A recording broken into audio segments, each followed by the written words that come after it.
Hello and welcome to उन्नति IAS. UPSC EPFO के syllabus में हम मॉक टेस्ट की सीरीज़ देख रहे थे। जैसे कि आपको पता ही होगा कि हम अब अल्टरनेट अकाउंट्स और मॉक टेस्ट को अल्टरनेट डेज पर कवर कर रहे हैं। एक दिन हम अकाउंट्स का लेक्चर कवर करते हैं और एक दिन हम मॉक टेस्ट आपको प्रोवाइड करते हैं ताकि आपकी दोनों चीज़ें साइमल्टेनियसली चलती रहें। तो आज हमारा 6 मॉक टेस्ट है, छठा मॉक टेस्ट है। आज के मॉक टेस्ट में हम जनरल स्टडीज़ के क्वेश्चंस देखेंगे, जो कि आपकी सभी एग्ज़ाम्स की दृष्टि से, जो भी गवर्नमेंट कॉम्पिटिटिव एग्ज़ाम्स होते हैं सभी एग्ज़ाम्स की दृष्टि से इक्वली इम्पॉर्टेंट है। उसके बाद हमने आज के मॉक टेस्ट में अकाउंटिंग प्रिंसिपल्स के भी क्वेश्चंस ऐड किए हैं और साथ में industrial relation and labour laws के भी क्वेश्चंस हमने इसमें डाले हैं। और इससे पिछला लेक्चर जो हमारा आया था वो अकाउंट्स पर था, 22वां लेक्चर। अगला लेक्चर हमारा अकाउंट्स पर 23rd लेक्चर होगा, जो कि हमारा एनसीईआरटी क्लास 12 की पार्ट 1 के सेकंड चैप्टर का लास्ट पार्ट होगा, जिसमें हम न्यूमेरिकल्स देखेंगे। तो अब हम साथ साथ अकाउंट्स के लेक्चर में न्यूमेरिकल भी कवर करते चलेंगे। जैसे कि आप लोगों की बहुत भारी डिमांड थी न्यूमेरिकल के लिए, और दूसरा कुछ बच्चों की डिमांड आई थी कि सर आप जनरल स्टडीज़ के सेपरेट टॉपिक्स का एक सेपरेट मॉक टेस्ट कराइए, जैसे कि पॉलिटी का एक अलग मॉक टेस्ट और ज्योग्राफी का अलग मॉक टेस्ट, हिस्ट्री का अलग मॉक टेस्ट। तो इस तरह कराइए। तो अगर आप लोग इस तरह चाहते हैं तो आप कमेंट सेक्शन में बता सकते हैं, हम आपको इस तरह से भी प्रोवाइड कर देंगे। लेकिन सबकी रिक्वायरमेंट को फुलफ़िल करना तो पॉसिबल नहीं है, क्योंकि सब बच्चों की अलग अलग डिमांड हो सकती है। तो जो ज़्यादा हमारे पास सजेशंस आएंगे जिस चीज़ को लेकर, हम उसी को ही फॉलो कर लेंगे अपने आगे वाले लेक्चर्स में। तो दूसरी चीज़ ये है कि हमने इसमें जनरल स्टडीज़ के सारे ही टॉपिक कवर किए हैं, चाहे वो इकॉनमी हो, चाहे चाहे एनवायरनमेंट हो, चाहे ज्योग्राफी हो, इंडियन ज्योग्राफी, वर्ल्ड ज्योग्राफी। अब मुझसे आप यहाँ कमेंट में ये मत पूछना कि सर ज्योग्राफी नहीं आती है या एंशिएंट हिस्ट्री नहीं आती है ईपीएफओ के एग्ज़ाम्स में, क्योंकि हमने इस मॉक टेस्ट को ईपीएफओ की एग्ज़ाम की दृष्टि से नहीं बनाया है, बल्कि जनरल स्टडीज़ का जो हमने सेक्शन रखा है उसमें सभी एग्ज़ाम्स, जितने भी जनरल कॉम्पिटिटिव एग्ज़ाम्स होते हैं गवर्नमेंट के, लगभग सभी एग्ज़ाम्स में जनरल स्टडीज़ का पार्ट रहता है, चाहे वो सिविल सर्विसेज हो या स्टेट सिविल सर्विसेज हो। स्पेशली हमारा टारगेट इन्हीं 2 एग्ज़ाम्स को लेकर रहता है, यूपीएससी और स्टेट सिविल सर्विसेज, तो हिंदी माध्यम के स्टूडेंट्स के लिए। तो हम जनरल स्टडीज़ को अपनी उसी पर्सपेक्टिव में कवर करने की कोशिश करते हैं, ना कि सिर्फ एक फोकस एक एग्ज़ाम्स के लिए। ईपीएफओ के एग्ज़ाम्स के लिए तो मेनली हमारा अकाउंट्स और इंडस्ट्रियल रिलेशन, लेबर लॉस और सोशल सिक्योरिटी के टॉपिक हैं ही। उसके क्वेश्चन तो हमने इस लेक्चर के बिल्कुल लास्ट में ऐड किए ही हैं। लेकिन शुरुआत में हमारे ज्योग्राफी है, जिसमें इंडियन और वर्ल्ड ज्योग्राफी शामिल है। दूसरा हमारा हिस्ट्री, जिसमें एंशिएंट हिस्ट्री, मेडिएवल हिस्ट्री और मॉडर्न हिस्ट्री के हमने क्वेश्चंस कवर किए हैं। फिर है जनरल साइंस, जो कि ईपीएफओ के एग्ज़ाम का बहुत महत्वपूर्ण सेक्शन है, और साथ ही यूपीएससी एग्ज़ाम्स का भी बहुत महत्वपूर्ण पार्ट रहता है। उसके भी हमने क्वेश्चंस कवर किए हैं, और साथ ही ईपीएफओ के एग्ज़ाम्स में जो हमारे कंप्यूटर अवेयरनेस के क्वेश्चंस आते हैं उसको भी हमने कवर किया है। और फिर इकॉनमी और एनवायरनमेंट, इसके अलावा अकाउंट्स और इंडस्ट्रियल रिलेशन। तो शुरू करते हैं। आज का हमारे इस लेक्चर में 65 क्वेश्चंस होने वाले हैं। तो शुरू करते हैं अपने पहले क्वेश्चन से। निम्न को पूर्व से पश्चिम में व्यवस्थित कीजिए। Arrange the following from east to west. दक्षिण Korea, South Korea, Japan, yellow सागर और जापान सागर, येलो सी और जापान सी।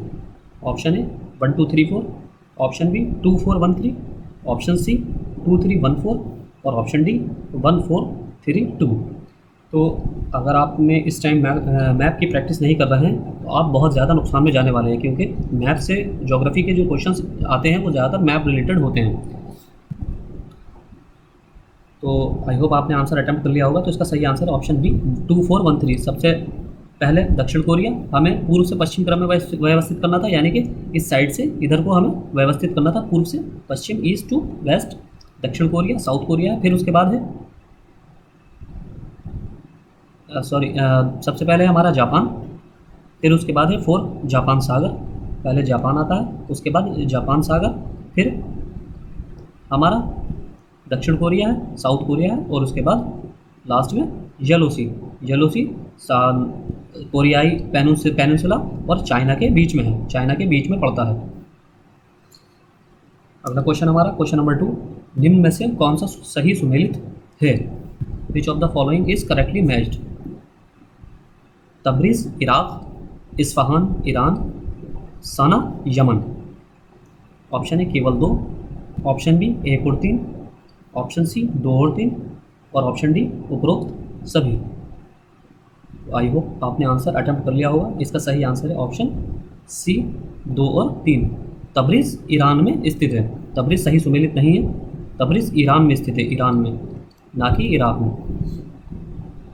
अगला क्वेश्चन, क्वेश्चन नंबर 3, निम्न में से किस अफ्रीकी देश की सीमा अटलांटिक महासागर से स्पर्श नहीं करती है? Which of the following African countries does not touch the border with the Atlantic ocean? African country does not touch the border with the Atlantic ocean. Option है बेनिन, ऑप्शन बी माली, option C Nigeria और option D Liberia. तो इसका सही answer है option B माली। आपके लिए map जो है बहुत इंपॉर्टेंट है, स्पेशली यूपीएससी की दृष्टि से। यूपीएससी बहुत ज़्यादा फोकस करती है जो भी करंट में जो इम्पोर्टेंट प्लेसेस, वर्ल्ड प्लेसेस, जो इम्पोर्टेंट वर्ल्ड प्लेसेस हैं, अगर जो चर्चा में रहते हैं उनको मैप बेस्ड, उनसे मैप बेस्ड क्वेश्चन ज़रूर आता है। जैसे कि कहीं प्रेसिडेंट या प्राइम मिनिस्टर की कहीं यात्रा होती है जो स्पेशल और इम्पोर्टेंट यात्रा रहती है, तो वहाँ से क्वेश्चंस, उस एरिया से, वहाँ की ज्योग्राफी से ज़रूर क्वेश्चंस कनेक्ट करके यूपीएससी द्वारा पूछ लिया जाता है। अगला क्वेश्चन है क्वेश्चन नंबर 4, निम्न में से किस प्रकार के बादलों की ऊंचाई सर्वाधिक होती है? Which of the following types of, यहाँ थोड़ा मिस्टेक हो गया है, which of the following types of clouds has the highest height? पक्षाब मेघ, सिरियस क्लाउड, पक्षाब स्तरी सिरस स्ट्रेटस क्लाउड, पक्षाब कपासी सिरो क्यूमुलस क्लाउड और उच्च कपासी एल्टो स्ट्रेटस क्लाउड। तो इसका सही आंसर है ऑप्शन ए पक्षाब मेघ सिरियस क्लाउड। पक्षाब मेघ की ऊंचाई सर्वाधिक 6000 मीटर से 12000 मीटर तक होती है। अगला क्वेश्चन है हमारा क्वेश्चन नंबर 5, निम्न में से सही कथन चुनिए। Choose the correct statement from the following. अब स्टेटमेंट 1, अरल सागर 2 देशों में फैला हुआ है। Aral sea is spread over the 2 countries. Statement 2, Balkhash झील उज्बेकिस्तान में स्थित है। Balkhash lake is located in Uzbekistan. Option A केवल 1, ऑप्शन बी केवल 2, ऑप्शन सी दोनों और ऑप्शन डी कोई नहीं। तो इसका सही आंसर है ऑप्शन ए केवल 1। बालकश झील कजाकिस्तान में स्थित है, ना कि उज्बेकिस्तान में। अगला क्वेश्चन, क्वेश्चन नंबर 6, निम्न में से किस पर्वत श्रेणी को एशिया की रीढ़ कहा जाता है? Which of the following mountain ranges is called the backbone of Asia? Option A Pir Panjal श्रेणी, Pir Panjal range, option B Ladakh श्रेणी, Ladakh range, option C Karakoram श्रेणी, काराकोरम रेंज और option D trans Himalaya. I hope आपने आंसर अटेम्प्ट कर लिया होगा। तो इसका सही आंसर है ऑप्शन सी काराकोरम श्रेणी। इस श्रेणी में भारत की सर्वोच्च चोटी K2 या गॉडविन ऑस्टिन, K2 को ही गॉडविन ऑस्टिन कहा जाता है, गॉडविन ऑस्टिन स्थित है। अगला क्वेश्चन है, निम्न में से सही कथन चुनिए। Choose the correct statement from the following. Statement 1, Bharat में जलोढ़ मृदा अधिक पाई जाती है। Alluvial soil is found abundant in India. Statement 2, जलोढ़ मृदा में नाइट्रोजन की कमी पाई जाती है। Deficiency of nitrogen is found in alluvial soil. Option A केवल 1, ऑप्शन बी केवल 2, ऑप्शन सी दोनों और ऑप्शन डी कोई नहीं। तो इसका सही आंसर ऑप्शन सी दोनों। जलोढ़ मृदा भारत के लगभग 40% भाग पर पाई जाती है, जो कि आपका भारत का जो नॉर्दर्न हिस्सा है उन सब में जलोढ़ मृदा पाई जाती है, और साथ ही जो तटीय हिस्से हैं जहाँ पर डेल्टाई क्षेत्र हैं भारत के दोनों कोस्ट की तरफ, वहाँ पर ईस्टर्न कोस्ट और वेस्टर्न कोस्ट दोनों पर काफ़ी मात्रा में जलोढ़ मृदा पाई जाती है। इस मृदा में पोटाश तथा फास्फोरस अम्ल अधिक मात्रा में पाया जाता है तथा नाइट्रोजन तथा ह्यूमस की कमी पाई जाती है। अगला क्वेश्चन है क्वेश्चन नंबर 8, सागवान, शीशम तथा आम के वृक्ष किस प्रकार के वनों में पाए जाते हैं? Teak, rosewood and mango trees are found in which type of forest? Option A उष्णकटिबंधीय वर्षावन, tropical rain forest, option B उष्णकटिबंधीय आर्द्र पर्णपाती वन, tropical humid deciduous forest, option C उष्णकटिबंधीय शुष्क पर्णपाती वन, tropical dry deciduous forest. Option D पर्वतीय वन, माउंटेन फॉरेस्ट। तो इसका सही आंसर है ऑप्शन बी उष्णकटिबंधीय आर्द्र पर्णपाती वन, ट्रॉपिकल ह्यूमिड डेसिडियस फॉरेस्ट। उष्णकटिबंधीय आर्द्र पर्णपाती वन 100 से 200 सेंटीमीटर वर्षा वाले क्षेत्रों में मिलते हैं। इन वनों के मुख्य क्षेत्र सह्याद्री कौन सा है, वेस्टर्न घाट के पूर्वी ढलान, जो वेस्टर्न घाट है उसका जो पूर्वी ढलान है, इस साइड की जो ढलान है वहाँ पर प्रायद्वीप के उत्तर पूर्वी पठारी भाग आदि हैं। यानी कि प्रायद्वीप जो है हमारा पेनिनसुलर जो इंडिया है उसके पेनिनसुलर इंडिया के उत्तर पूर्वी नॉर्थ ईस्टर्न हिस्से में पाए जाते हैं। Tropical humid deciduous forest are found in areas with 100 to 200 centimeter rainfall. The main areas of this forest are the eastern slopes of the Sahyadris, the northeastern plateau of the peninsular India. अगला question है question number 9। निम्न में से कौन सा core प्रभाव का उदाहरण है? Which of the following is an example of core effect? Statement 1, नदी तट के किनारे बसे घास के मैदान, grassland settled along the river bank. Statement 2, जंगलों के अंतिम बिंदु, the last point of the forest.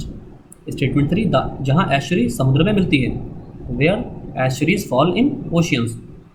Option A केवल एक, ऑप्शन बी 2 और 3, ऑप्शन सी 1 और 3 और ऑप्शन डी उपरोक्त सभी।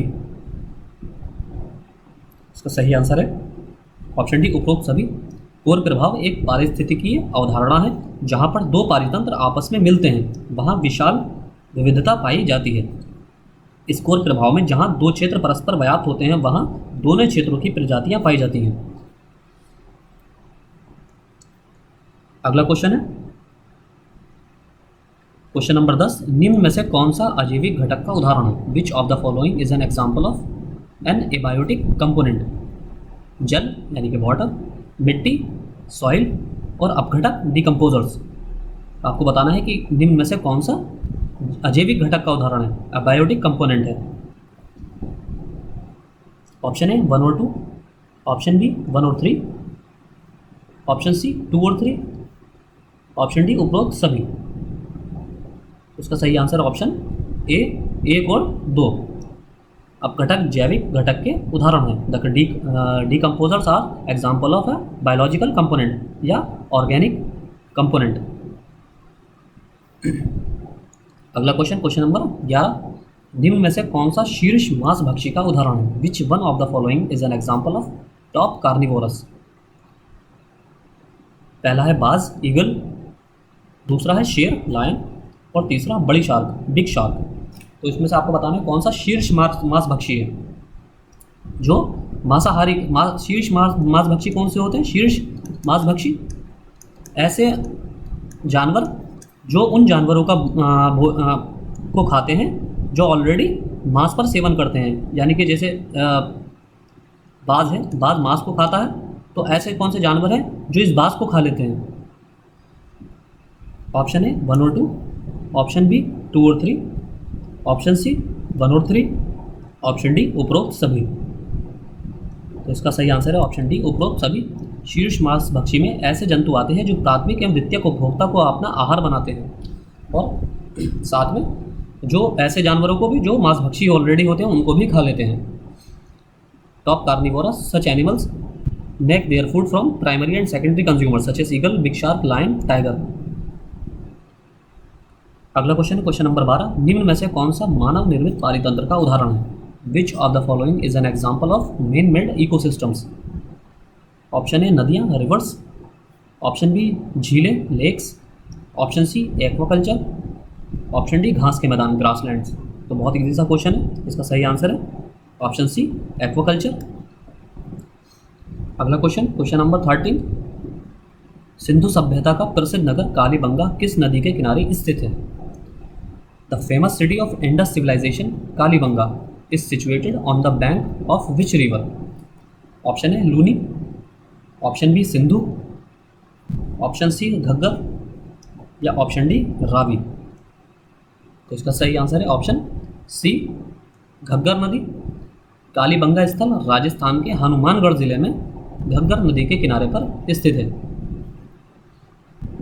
अगला क्वेश्चन है क्वेश्चन नंबर 14, निम्न में से सही कथन चुनिए। Choose the correct statement from the following. Statement 1, Yajurveda में कर्म कांडों के बारे में बताया गया है। The Yajurveda talks about rituals. Statement 2, Yajurveda के दो रूप हैं। यजुर्वेदा हैज़ 2 टाइप्स या 2 फॉर्म्स। ऑप्शन ए केवल एक, ऑप्शन बी केवल 2, ऑप्शन सी दोनों और ऑप्शन डी कोई नहीं। तो उसका सही आंसर है ऑप्शन सी, दोनों। यजुर्वेद में कर्म कांडों के बारे में बताया गया है और यजुर्वेद के 2 रूप हैं, एक है शुक्ल यजुर्वेद और दूसरा कृष्ण यजुर्वेद। ऋग्वेदा पीरियड से क्वेश्चंस बहुत आते हैं यूपीएससी में, और साथ ही जैनिज्म और बुद्धिज़्म से भी बहुत ज़्यादा क्वेश्चंस पूछे जाते हैं। तो इन सारे एरियाज़ को आप बहुत अच्छे से फोकस करके तैयार कीजिए। अगला क्वेश्चन नंबर 15, 16 महाजनपदों की सूची निम्न में से कहाँ उपलब्ध है। Where is the list of 16 mahajanapadas available.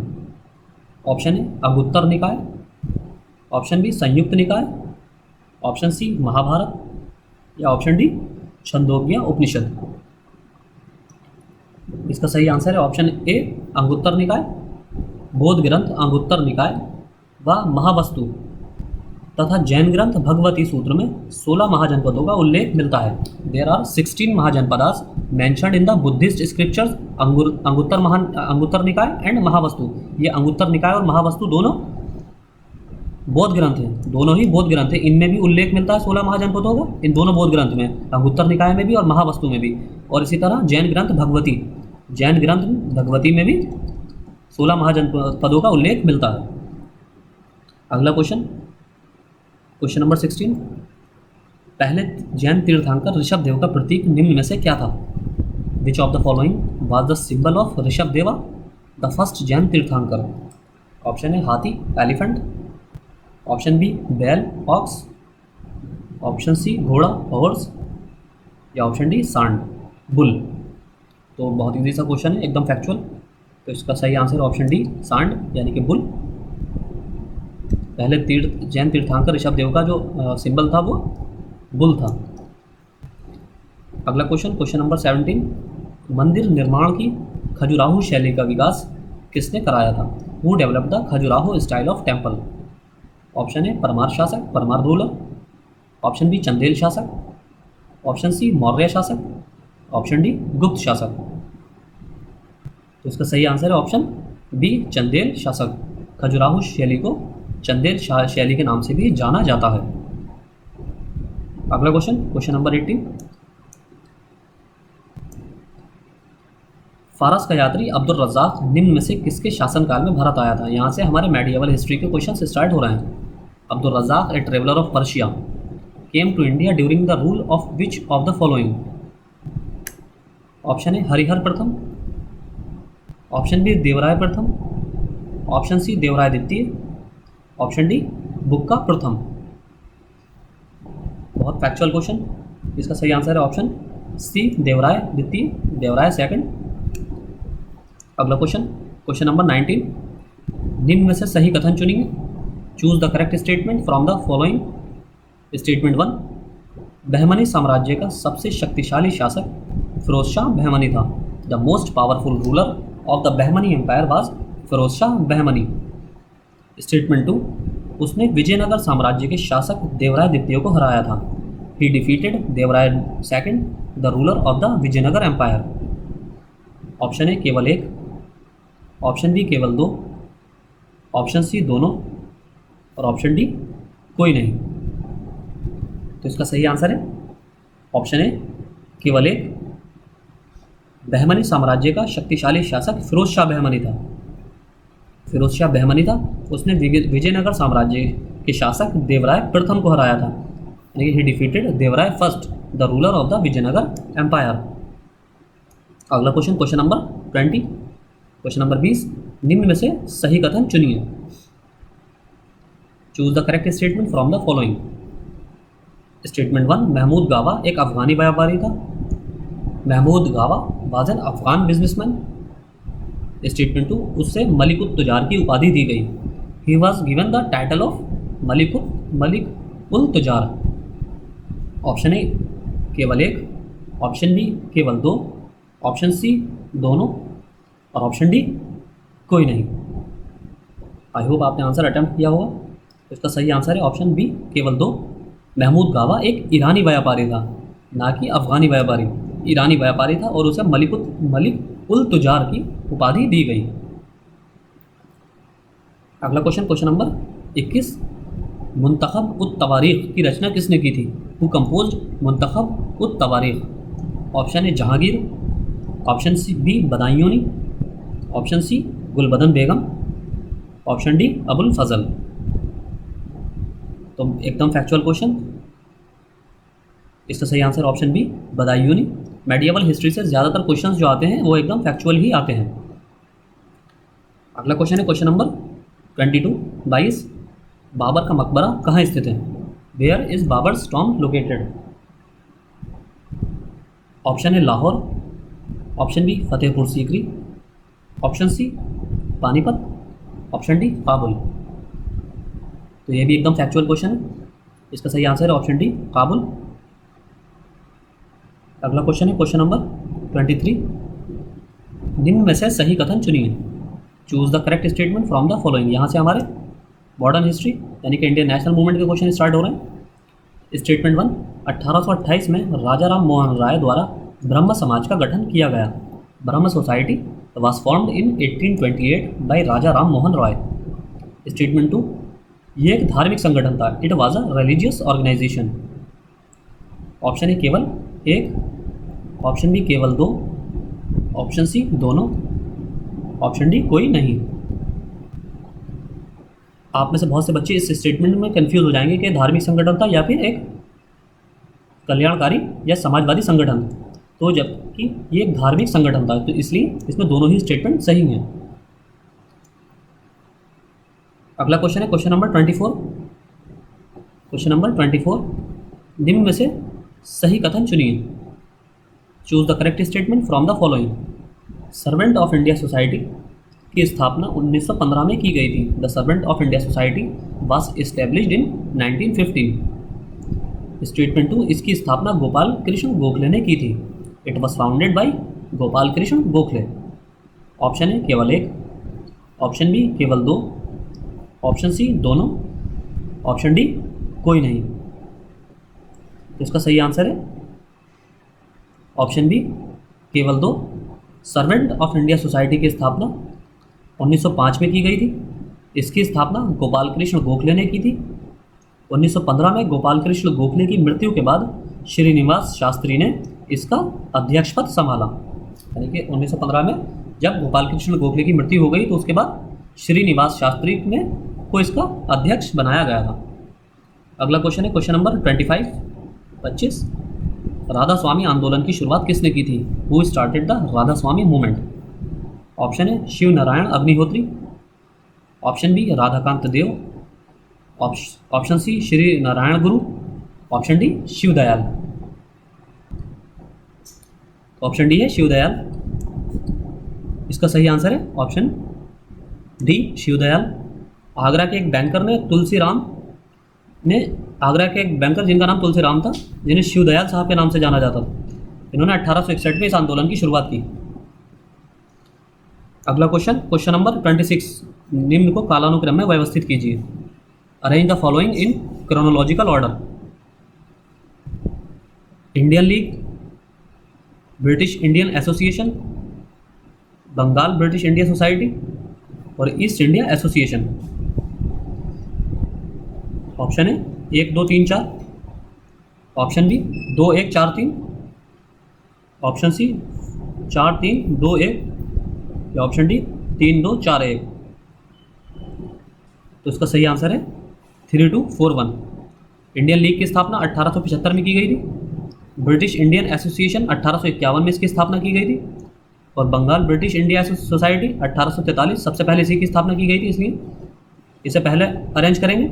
उसके बाद ईस्ट इंडिया एसोसिएशन की स्थापना 1866 में की गई थी। तो बिल्कुल एकदम फैक्चुअल क्वेश्चन था। अगर आपको ईयर याद है, इस्टेब्लिशमेंट ईयर, तो ही आप ये क्वेश्चन सॉल्व कर सकते हैं, इसको अरेंज कर सकते हैं। और क्रोनोलॉजी से बहुत ज़्यादा क्वेश्चन पूछे जाते हैं। अगला क्वेश्चन, क्वेश्चन नंबर 27, बंगाल विभाजन के विरोध में किस स्थान पर विशाल प्रदर्शन आयोजित किया गया था? In which place a huge protest was organised in protest against the partition of Bengal?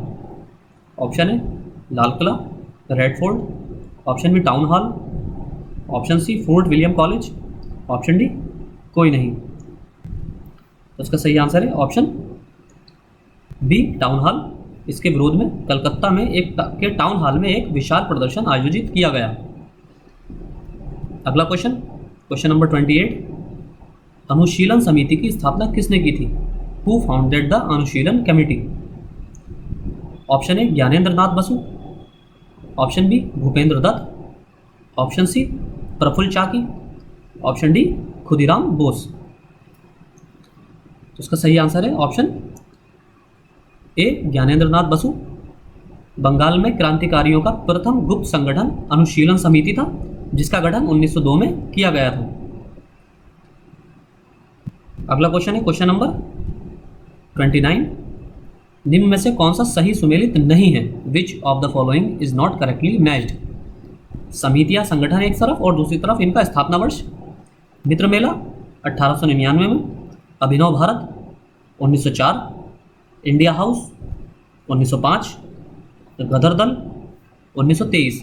आपको इसमें से बताना है कि कौन सा सही सुमेलित नहीं है, किसका इस्टेब्लिशमेंट या उसके दिए गए संस्था के अकॉर्डिंग सही सुमेलित नहीं है।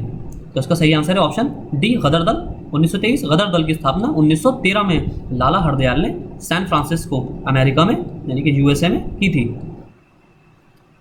अगला क्वेश्चन है क्वेश्चन नंबर 30, निम्न में से सही कथन चुनिए। Choose the correct statement from the following. Option है स्टेटमेंट 1, चंपारण सत्याग्रह 1917 में हुआ था। चंपारण सत्याग्रह वाज हेल्ड इन 1917। स्टेटमेंट 2, तीन कठिया पद्धति चंपारण सत्याग्रह से संबंधित है। The Tinkathia method is related to the Champaran Satyagraha. Option A केवल एक, ऑप्शन बी केवल दो, ऑप्शन सी दोनों, ऑप्शन डी कोई नहीं। तो इसका सही आंसर है ऑप्शन सी दोनों। चंपारण सत्याग्रह 1917 में हुआ था। इसके अंतर्गत किसानों को अपनी भूमि के 3/20वें हिस्से पर नील की खेती करना अनिवार्य था, और ये 3/20वां हिस्सा, इसी व्यवस्था को तीन कठिया पद्धति के नाम से जाना जाता है, यानी कि तीन कठिया 3/20वां हिस्सा। अगला क्वेश्चन है क्वेश्चन नंबर 31, जंग रोधी इस्पात में किसके मिश्रण से बनता है? जंग रोधी इस्पात किसके मिश्रण से बनता है? यहाँ से हमारा जनरल साइंस के क्वेश्चन है। Corrosion resistant steel is made by mixing of which of these? Option है क्रोमियम और कार्बन, ऑप्शन बी निकिल तथा क्रोमियम, ऑप्शन सी कार्बन तथा हाइड्रोजन, ऑप्शन डी आर्गन तथा कार्बन। सही आंसर है इसका ऑप्शन बी निकिल तथा क्रोमियम।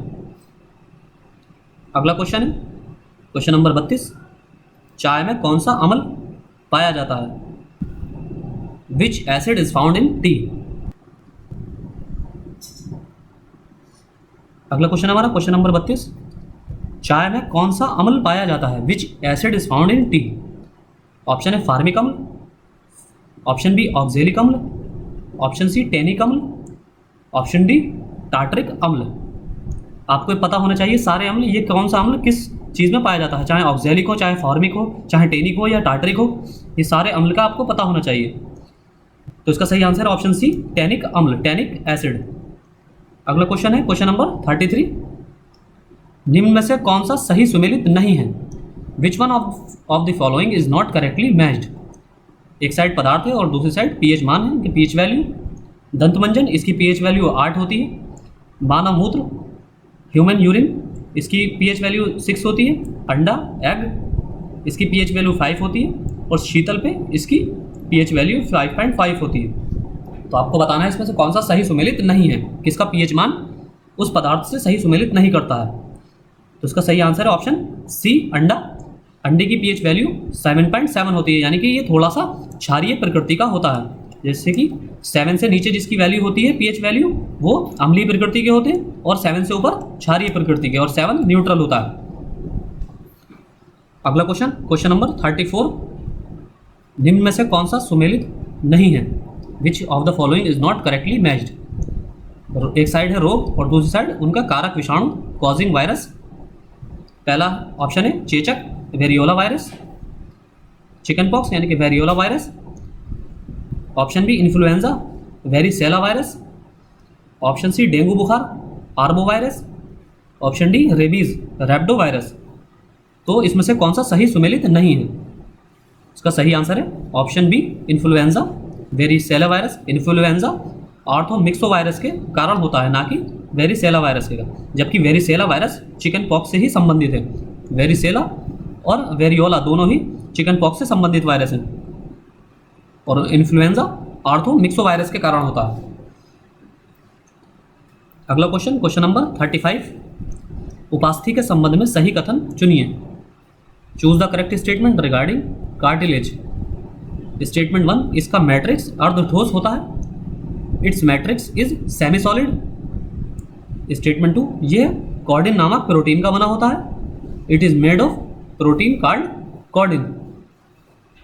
ऑप्शन ए केवल एक, ऑप्शन बी केवल दो, ऑप्शन सी दोनों, और ऑप्शन डी कोई नहीं। तो इसका सही आंसर है ऑप्शन सी दोनों। जहाँ दोनों ही स्टेटमेंट सही होते हैं वहाँ हम एक्सप्लेनेशन बहुत कम देते हैं, आपको पता ही होगा कि दोनों स्टेटमेंट सही होते हैं तो अपने आप में ही एक्सप्लेनेशन का काम करते हैं। अगला क्वेश्चन नंबर 36, अग्नाशय के संबंध में सही कथन चुनिए। Choose the correct statement regarding pancreas. Statement 1, ये शरीर की सबसे बड़ी ग्रंथि है। It is the largest gland of the body.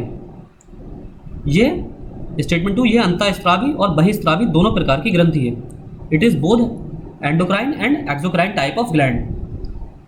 Option A केवल एक, ऑप्शन बी केवल दो, ऑप्शन सी दोनों, ऑप्शन डी कोई नहीं। तो इसका सही आंसर है ऑप्शन बी केवल दो।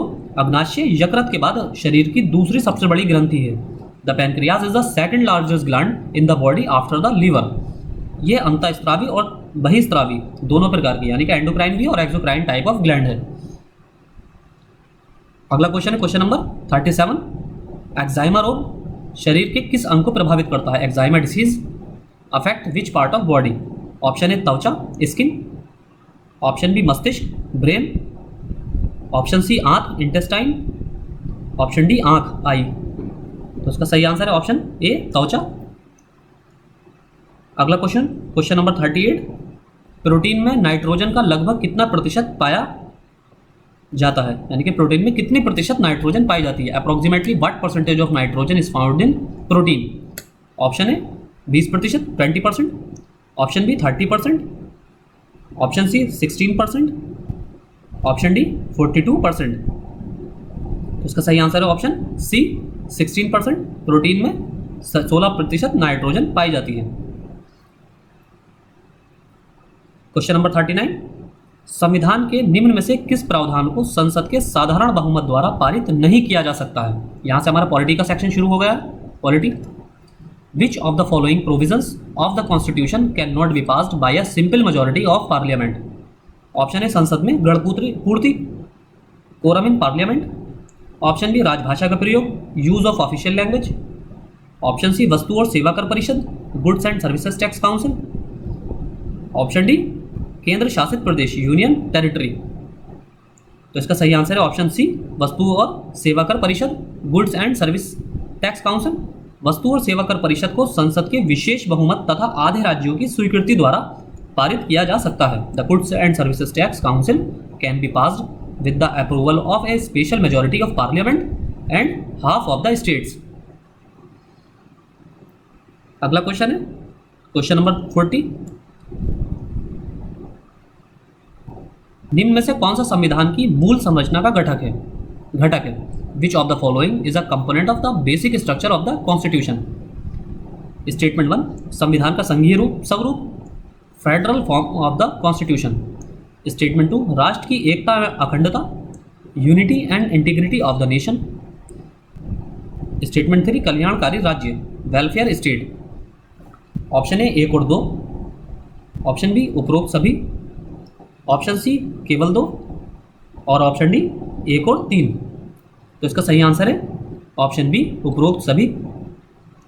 अगला क्वेश्चन, क्वेश्चन नंबर 41, निम्न में से सही कथन चुनिए। Choose the correct statement from the following. Bharat के संविधान में संघीय सरकार व्यवस्था को अपनाया गया है। The federal government system has been adopted in the constitution of India. Statement 2, संविधान में संघ शब्द को विस्तृत रूप से परिभाषित किया गया है। The term union is defined in detail in the constitution. Option A केवल एक, ऑप्शन बी केवल दो, ऑप्शन सी दोनों, ऑप्शन डी कोई नहीं। इसका सही आंसर है ऑप्शन ए केवल एक। संविधान में कहीं भी संघ शब्द का प्रयोग नहीं किया गया है। The word union is not used anywhere in the constitution. अगला क्वेश्चन, क्वेश्चन नंबर 42, निम्न में से सही कथन चुनिए। Choose the correct statement from the following. Statement 1, 1985 में केंद्र राज्यों के संबंध में पर सरकारिया आयोग का गठन किया गया। Sarkaria commission was formed in 1985 for the relation of the centre and states. Statement 2, इस आयोग के दो अन्य सदस्य वी शिवरामन और एम.आर. सेन थे। The other two members of this commission were V Sivaraman and M R. Sen. Option A केवल एक, ऑप्शन बी केवल दो, ऑप्शन सी दोनों, ऑप्शन डी कोई नहीं। इसका सही आंसर है ऑप्शन बी केवल दो। 1983 में केंद्र राज्यों के संबंध पर सरकारिया आयोग का गठन किया गया। इस आयोग के दो अन्य सदस्य वी शिवरामन और एम.आर. सेन थे। अगला क्वेश्चन, क्वेश्चन नंबर 43, निम्न में से सही कथन चुनिए। Choose the correct statement from the following. Statement 1, ये हमने कम्युनिटी पोस्ट पर क्वेश्चन डाला था। अनुच्छेद 358, अनुच्छेद 19 और अनुच्छेद 19 द्वारा दिए गए मूल अधिकारों के निलंबन से संबंधित है। Article 358 deals with the suspension of the fundamental rights given by article 19। Statement 2, अनुच्छेद 339, अनुच्छेद 20 तथा अनुच्छेद 21 द्वारा दिए गए मूल अधिकारों के निलंबन से संबंधित है। Article 359 deals with the suspension of fundamental rights given by article 20 and article 21। Option A केवल एक, ऑप्शन बी केवल दो, ऑप्शन सी दोनों और ऑप्शन डी कोई नहीं। तो इसका सही आंसर है ऑप्शन ए केवल एक। आप में से बहुत से लोगों ने गलत आंसर दिया था, तो इसमें सिर्फ पहला स्टेटमेंट ही सही है। अनुच्छेद 358 अनुच्छेद 19 द्वारा दिए गए मूल अधिकारों के निलंबन से संबंधित है, जबकि अनुच्छेद 359 अनुच्छेद 20 तथा अनुच्छेद 21 द्वारा दिए गए मूल अधिकारों को छोड़कर अन्य मूल अधिकारों के निलंबन से संबंधित है। अगला क्वेश्चन, क्वेश्चन नंबर 44, राष्ट्रपति के निर्वाचन में निम्न में से कौन शामिल होता है? Which of the following is involved in the election of president, या which of the following participate in the election of president. Option A Lok Sabha के सभी सदस्य, all members of Lok Sabha. Option B राज्य विधानसभाओं के सभी सदस्य, all members of the state legislatures. Option C Rajya Sabha के सभी सदस्य, all members of Rajya Sabha. Option D केंद्र शासित प्रदेशों की विधानसभाओं के निर्वाचित सदस्य, elected members of union territories. अगला इसका सही आंसर है ऑप्शन डी केंद्र शासित प्रदेशों की विधानसभाओं के निर्वाचित सदस्य, elected members of union territories. संसद के दोनों सदनों के निर्वाचित सदस्य तथा राज्य विधानसभाओं के निर्वाचित सदस्य राष्ट्रपति के चुनाव में भाग लेते हैं। Elected members of both houses of parliament and elected members of state legislatures participate in the election of the president. अगला क्वेश्चन, क्वेश्चन नंबर 45, निम्न में से सही कथन चुनिए। Choose the correct statement from the following. Statement 1, वर्तमान में राज्यसभा की अधिकतम संख्या 250 निर्धारित की गई है। At present the maximum strength of Rajya Sabha is 250। Statement 2, संविधान के भाग 4 में राज्यसभा के लिए सीटों का आवंटन का वर्णन किया गया है। Part 4 of the constitution describe the allocation of seats of Rajya Sabha. Option A केवल एक, ऑप्शन बी केवल दो, ऑप्शन सी दोनों, ऑप्शन डी कोई नहीं। तो इसका सही आंसर है ऑप्शन ए केवल एक। वर्तमान में राज्यसभा की अधिकतम संख्या 250 निर्धारित है और संविधान की चौथी अनुसूची में राज्यसभा के लिए राज्यों व संघ राज्य क्षेत्रों में सीटों के आवंटन का वर्णन किया गया है। यहाँ भाग 4 था, यानी कि पार्ट 4 का बताया गया था, जबकि फोर्थ शेड्यूल में सीटों के आवंटन के बारे में बताया गया है। अगला क्वेश्चन नंबर 46, लोक लेखा समिति के संबंध में निम्न में से कौन सा कथन सही नहीं है? Which of the following statements regarding public accounts committee is not correct? Option है, इसका गठन 1921 में हुआ था, it was formed in 1921। Option B, वर्तमान में इसमें 30 सदस्य हैं, it currently has 30 members. Option C, समिति का अध्यक्ष विपक्षी दल का होता है, the committee is headed by the opposition party. Option D, कोई मंत्री इस समिति का सदस्य नहीं बन सकता, no any minister can be a member of this committee. तो इसका सही आंसर है ऑप्शन बी, वर्तमान में इसके 30 सदस्य हैं, बल्कि वर्तमान में इसके 22 सदस्य हैं, 15 लोकसभा से और 7 राज्यसभा से। अगला क्वेश्चन नंबर 47, यहाँ से हमारा कंप्यूटर का पार्ट शुरू हो गया। एकीकृत परिपथ के आविष्कार से किस पीढ़ी के कंप्यूटर का जन्म हुआ है? Which generation of computer is born from the invention of the integrated circuit? Option है, प्रथम पीढ़ी, फर्स्ट जनरेशन। ऑप्शन बी, द्वितीय पीढ़ी, सेकंड जनरेशन। ऑप्शन सी, तृतीय पीढ़ी, थर्ड जनरेशन। ऑप्शन डी, चतुर्थ पीढ़ी, फोर्थ जनरेशन। तो उसका सही आंसर है ऑप्शन सी, तृतीय पीढ़ी, थर्ड जनरेशन। अगला क्वेश्चन नंबर 48, जो व्यक्ति कंप्यूटर इनपुट के लिए अपने हाथों का प्रयोग नहीं कर पाते, उनकी सहायता निम्न में से कौन सा सॉफ्टवेयर कर सकता है? Which of the following software can help people who are unable to use their hands for computer input? Option A, video conferencing. Option B, speech recognition. Option C, audio digitiser, या option D, synthesiser. तो इसका सही answer है option B, speech recognition. जैसे कि आपने देखा होगा गूगल में, जब आप गूगल वेब पेज ओपन करते हैं तो स्पीच रिकॉग्निशन के लिए एक माइक का सा ऑप्शन आता है। इसी तरह आपने व्हाट्सएप में या अदर सोशल नेटवर्किंग साइट्स में देखा होगा, जहाँ टेक्स्ट मैसेज आप टाइप करते हैं, वहाँ पर साइड में माइक का मैसेज लोगो बन के आता है बटन, तो वो उन्हीं के लिए स्पेशली यूज़ किया गया है। स्पीच रिकॉग्निशन उसे ही कहते हैं, ताकि जो लोग जिनके जो पर्सन विद डिसेबिलिटीज़ हैं, जो हाथ यूज़ करने में अनेबल हैं, वो ऐसे लोग स्पीच के ज़रिए मैसेज टाइप कर सकते हैं या कोई भी इनपुट कंप्यूटर को दे सकते हैं। अगला क्वेश्चन नंबर 49, निम्न में से किस मेमोरी को प्रति सेकंड कई मदों में नवीनीकृत करना चाहिए? Which of the following memory should be renewed in several times per second? Option A, EPROM, electronically programmable read only memory. Option B, ROM, read only memory. Option C, static RAM, static random access memory. Option D, dynamic RAM, dynamic random access memory. तो इसका सही answer है option D, dynamic RAM. अगला question number 50, एक hardware device जो data को अर्थपूर्ण सूचना में परिवर्तित करता है। A hardware device that converts data into meaningful information. Option A, output device. Option B, processor. Option C, input device, या ऑप्शन डी, प्रोग्राम। तो इसका सही आंसर है ऑप्शन बी, प्रोसेसर। अगला क्वेश्चन नंबर 51, भारतीय रिजर्व बैंक के पास विभिन्न व्यावसायिक बैंकों की कुल जमा एवं आरक्षित राशि का निर्धारित भाग क्या कहलाता है? What is the fixed portion of total deposits and reserves of various commercial bank with the reserve bank of India? Option A, भुगतान संतुलन, balance of payments. Option B, bank guarantee.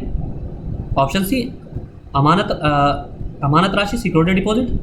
Option D, नकद आरक्षित अनुपात, cash reserve ratio. तो इसका सही answer है option D, cash reserve ratio. अगला क्वेश्चन नंबर 52, स्वतंत्र व्यापार नीति उस नीति को कहा जाता है जहां free trade policy is the policy where, option A, प्रशुल्क अनुपस्थित रहता है, tariff remains absent. Option B, वस्तुओं की गतिशीलता पर नियंत्रण रहता है, control over the mobility of goods. Option C, राशि पतन विरोधी नीति विद्यमान होती है, mass anti collapse policy is disturbing. Option D, संतुलित विकास को प्रोत्साहन दिया जाता है, बैलेंस्ड डेवलपमेंट इज एनकरेज्ड। तो इसका सही आंसर है ऑप्शन ए, प्रशुल्क अनुपस्थित रहता है। अगला क्वेश्चन, क्वेश्चन 53, यदि भारतीय रिजर्व बैंक द्वारा नकद कोष अनुपात में कमी की जाती है तो इसका साख सृजन पर क्या प्रभाव होगा? If there is a decrease in the cash fund ratio, cash reserve ratio by the reserve bank of India, what will be its impact on credit generation? अगर कैश रिजर्व रेशो में CRR में कमी की जाती है, जब CRR में reserve में कमी की जाएगी तो बैंक, कमर्शियल बैंक के पास ज़्यादा धन अवेलेबल रहेगा। जब ज़्यादा धन अवेलेबल रहेगा तो वो ज़्यादा पैसा मार्केट में इन्वेस्ट लोन पर दे पाएंगे, यानी कि जो इन्वेस्टर हैं ज़्यादा पैसा बैंक से लोन ले पाएंगे। तो इस तरह साख सृजन पर क्या प्रभाव पड़ेगा? क्रेडिट जनरेशन पर क्या प्रभाव पड़ेगा? यानी कि क्रेडिट जनरेशन में वृद्धि होगी। तो इसका सही आंसर है ऑप्शन ए, वृद्धि। अगला क्वेश्चन है क्वेश्चन नंबर 54, निम्न में से कौन सा भारतीय रिजर्व बैंक का निर्देशक सिद्धांत नहीं है? Which of the following is not a directive principle of the reserve bank of India? Option A मौद्रिक नियंत्रण, मनी कंट्रोल। ऑप्शन बी लाभोपार्जन, प्रॉफिट मेकिंग।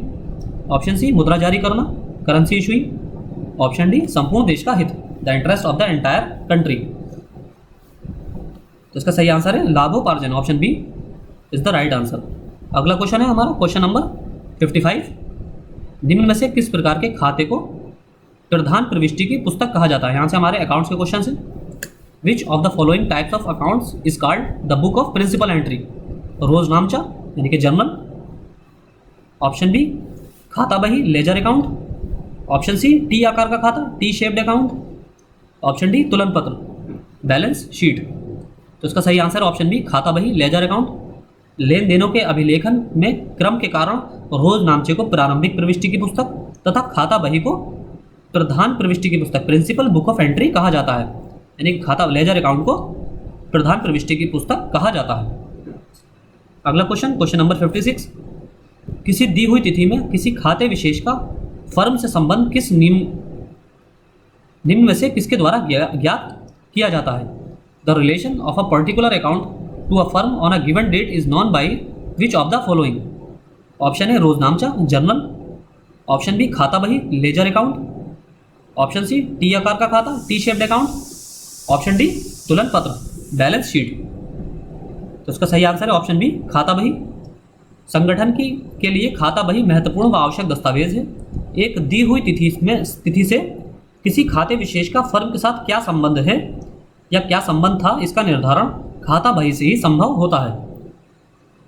अगला क्वेश्चन है क्वेश्चन नंबर 57, निम्न में से कौन सा रोजनामचा तथा खाता बही के बीच अंतर के संबंध में सही नहीं है? ऑप्शन ए रोजनामचा प्रथम प्रविष्टि की पुस्तक है जबकि खाता बही द्वितीय प्रविष्टि की। ऑप्शन बी रोजनामचा काल क्रमानुसार प्रविष्टियों का उल्लेख है जबकि खाता बही विश्लेषणात्मक प्रलेख यानी कि एनालिटिकल डॉक्यूमेंट है। ऑप्शन सी खाता बही का स्रोत प्रविष्टियों की पुस्तक होने के कारण न्यायिक प्रमाण के रूप में रोजनामचे से अधिक प्रमाणिकता प्राप्त है। ऑप्शन डी रोजनामचे में प्रविष्टि को जर्नलाइजिंग कहते हैं जबकि खाता बही में प्रविष्टि को खतौनी को पोस्टिंग कहा जाता है, पोस्टिंग कहते हैं। तो इसका ये इंग्लिश ट्रांसलेशन है, which of the following is not correct with regard to the difference between a journal and a ledger account? तो इसका सही आंसर देख लेते हैं। इसका सही आंसर है ऑप्शन सी खाता बही का स्रोत प्रविष्टियों की पुस्तक होने के कारण न्यायिक प्रमाण के रूप में रोजनामचे से अधिक प्रमाणिकता प्राप्त है। ये स्टेटमेंट हमारा गलत था, जबकि खाता बही की जगह रोजनामचे का स्रोत जो है वो प्रविष्टियों की पुस्तक होने के कारण न्यायिक प्रमाण के रूप में खाता बही से अधिक प्रमाणिकता प्राप्त है। यानी कि अगर लीगल कार्यवाही होती है तो उसमें जर्नल को, रोजनामचे को ज़्यादा महत्व दिया जाता है, लेजर अकाउंट से ज़्यादा महत्व जर्नल को दिया जाता है, रोजनामचे को दिया जाता है। अगला क्वेश्चन है क्वेश्चन नंबर 58, निम्न में से सही कथन चुनिए। Choose the correct statement from the following. Statement 1, सभी स्थायी खातों को संतुलित कर उनका शेष निकाला जा सकता है जिसे अगली लेखांकन अवधि में हस्तांतरित किया जाता है। All permanent accounts can be balanced and their balance transferred to the next accounting period. Statement 2, जबकि अस्थायी खातों को उसी लेखांकन अवधि में बंद कर उनके शेष को व्यापार या लाभ हानि खाते में हस्तांतरित कर दिया जाता है। While the temporary accounts are closed in the same accounting period and their balance are transferred to the trading or profit or loss account। Option है केवल एक, ऑप्शन बी केवल 2, ऑप्शन सी दोनों, और ऑप्शन डी कोई नहीं। तो इसका सही आंसर है ऑप्शन सी दोनों। अगला क्वेश्चन है क्वेश्चन नंबर 59। छोटे व्यापारी अपने सारे लेन देनों के लिए सामान्यतः किस प्रकार की पुस्तक का उपयोग करते हैं? What type of book is commonly used by small traders for all their transactions? Option A रोजनामचा जर्नल, ऑप्शन बी तुलन पत्र बैलेंस शीट, ऑप्शन सी खतौनी पोस्टिंग, या ऑप्शन डी लाभ व हानि खाता प्रॉफिट एंड लॉस अकाउंट। सही आंसर है ऑप्शन ए रोजनामचा। एक छोटा व्यापारी सामान्यतः अपने सारे लेन देनों को एक ही पुस्तक अर्थात रोजनामचा में अभिलिखित कर सकता है, लेकिन जब व्यवसाय का विस्तार हो जाता है तो लेन देनों की संख्या में वृद्धि हो जाती है। ऐसे में सभी सौदों को रोजनामचा प्रविष्टि एक मुश्किल कार्य हो जाता है। अगला क्वेश्चन क्वेश्चन नंबर 60। रोकड़ बही के संबंध में सही कथन चुनिए। Choose the correct statement regarding the cash book. Statement 1, इसमें नकद प्राप्तियां व भुगतानों से संबंधित सभी लेन देनों का अभिलेखन किया जाता है। In this all transactions related to cash receive and payments are recorded. Statement 2, साधारणतः ये प्रतिवर्ष बनाई जाती है। It is usually made every year. Statement 1 sorry option A केवल 1, ऑप्शन बी केवल 2, ऑप्शन सी दोनों, ऑप्शन डी कोई नहीं। अगला क्वेश्चन है इसमें सॉरी इसका सही आंसर है केवल 1, ऑप्शन ए केवल 1। रोकड़ बही वह पुस्तक है जिसमें नकद प्राप्तियां व भुगतानों से संबंधित सभी लेन देनों का अभिलेखन किया जाता है। इस अवधि विशेष में नकद या बैंकस्थ रोकड़ के प्रारंभिक शेष से प्रारंभ किया जाता है और साधारणतः ये प्रति मास बनाई जाती है। और हमने क्या देखा था स्टेटमेंट में, क्या था प्रति वर्ष, जबकि इसे प्रति मास बनाया जाता है। अगला क्वेश्चन है क्वेश्चन नंबर 61। औद्योगिक नियोजन स्थायी आदेश अधिनियम लागू होने के लिए किसी प्रतिष्ठान में न्यूनतम कितने कामगार होने चाहिए? यहाँ से हमारा industrial relation and labour laws के क्वेश्चन है। The minimum number of workers in an establishment should be there for the industrial employment act to become in force. Option A 10, option B 50, option C 100 और option D 120। आप में से बहुत से लोग कारखाना को लेकर कंफ्यूज हो जाएंगे। कारखाने के लिए मिनिमम 10 लोगों की रिक्वायरमेंट होती है और औद्योगिक नियोजन के संबंध में ये संख्या 100 है, इसलिए सही आंसर है ऑप्शन सी 100। साधारणतः ये नियम उन सभी प्रतिष्ठानों में लागू माना जाएगा जहां काम करने वालों की संख्या 100 है या विगत वर्षों में कम से कम 100 रही है। एक बार अधिनियम किसी प्रतिष्ठान में लागू होने के बाद लागू ही रहेगा, भले ही बाद में कर्मकारों की संख्या 100 से कम ही हो गई हो, तब भी ये लागू रहेगा। अगला क्वेश्चन क्वेश्चन नंबर 62। यदि कोई प्रतिष्ठान औद्योगिक नियोजन स्थायी आदेश अधिनियम के अंतर्गत आता है तो ऐसे प्रतिष्ठान को कितने समय में नियमावली प्रमाणित करना आवश्यक है? If an establishment comes under the industrial employment standing order act, then at what time such establishment is required to get the rules certified? Option A 1 माह 1 मंथ, ऑप्शन बी 3 माह, ऑप्शन सी 12 माह, option D 6 माह। तो इसका सही answer है option D 6 माह। इस अधिनियम के लागू होने के बाद कोई भी नियमावली बिना प्रमाणित कराए नियोजक अपने प्रतिष्ठान में लागू नहीं कर सकता। धारा 3 के अंतर्गत सभी नियोजकों का कर्तव्य है कि वे नियमावली को 6 माह की अवधि में प्रमाणित करा लें, अन्यथा वे दंड के भागी होंगे। अगला क्वेश्चन है क्वेश्चन नंबर 63। व्यापार संघों के संबंध में सही कथन चुनिए। Choose the correct statement regarding trade unions. Statement 1, इनकी स्थापना 1794 में पहली बार हुई थी। They were established for the first time in 1794। Statement 2, व्यापार संघों की स्थापना सर्वप्रथम इंग्लैंड में हुई थी। Trade unions were first established in England. Option A केवल 1, ऑप्शन बी केवल 2, ऑप्शन सी दोनों, ऑप्शन डी कोई नहीं। इसका सही आंसर है ऑप्शन ए केवल 1। अमेरिका तथा इंग्लैंड में ट्रेड यूनियनों का प्रारंभिक विकास भारत में श्रम संघों के निर्माण होने से एक शताब्दी पूर्व अमेरिका में सन 1794 में ही प्रथम ट्रेड यूनियन की फिलाडेल्फिया में स्थापना हो चुकी थी। इसके पश्चात वहां बड़ी तेजी से ट्रेड यूनियनों का विकास हुआ। अगला क्वेश्चन क्वेश्चन नंबर 64। भारत में सर्वप्रथम व्यापार संघ की स्थापना निम्न में से किसके द्वारा की गई थी? द फर्स्ट ट्रेड एसोसिएशन या trade union in India was found by which of the following? Option A J S. Mill, option B Bal Gangadhar Tilak, option C B P. Wadia, option D Firoz Shah Mehta. इसका सही आंसर है option C B P. Wadia. Hindu Mazdoor Sabha, भारतीय श्रम संघ कांग्रेस, संयुक्त श्रम अखिल भारतीय ट्रेड यूनियन कांग्रेस आदि अखिल भारतीय संगठन है। भारत में प्रथम सुव्यवस्थित ट्रेड यूनियन की स्थापना Madras textiles labour union 1918 BP Wadia द्वारा की गई थी। अगला क्वेश्चन और आज का लास्ट क्वेश्चन, क्वेश्चन नंबर 65। किसी संघ के अस्तित्व में आने के पश्चात उसके पंजीकरण के लिए प्रार्थना पत्र पर न्यूनतम कितने सदस्यों के हस्ताक्षर होने चाहिए? After the existence of the union the minimum number of members should be signed on the application for its registration is, option A 10, option B 5, option C 7 या ऑप्शन डी 12। तो इसका सही आंसर है ऑप्शन सी 7। पंजीयन की रीति संघ के अस्तित्व के आने के पश्चात उसके पंजीकरण के लिए आवश्यक कदम के रूप में प्रार्थना पत्र रजिस्ट्रार के पास भेजा जाता है, जिस पर कम से कम 7 व्यक्तियों के हस्ताक्षर होने चाहिए। प्रार्थियों की न्यूनतम संख्या 7 निश्चित कर दी गई है, लेकिन अधिकतम संख्या का कोई उल्लेख नहीं है। तो आज के लेक्चर में हमारा इतना ही। अगला लेक्चर हमारा अकाउंट्स पर आएगा, लेक्चर नंबर 23 होगा और उसमें हम न्यूमेरिकल देखेंगे। तो आज के लेक्चर में इतना ही। Thank you.